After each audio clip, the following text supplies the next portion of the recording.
grabs, I step back, my hands are up. Notice it is touching his arm. I choose to trap. He goes to strike. I jab, or palm, or tiger mouth, or claw, or palm the ear. From here I'm going to replace that hand. I'm going to come up underneath, and I'm going to step forward. Yep. Good shot of that.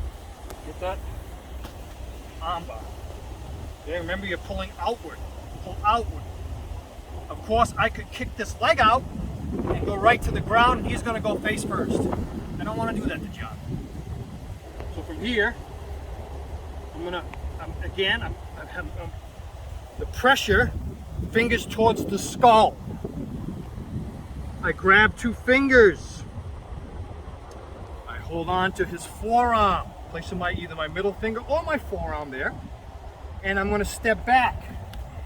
There is a 2-finger bent elbow wrist lock. Notice the middle finger's here. It could easily be my forearm. Here. I could strike with a knee. I could kick.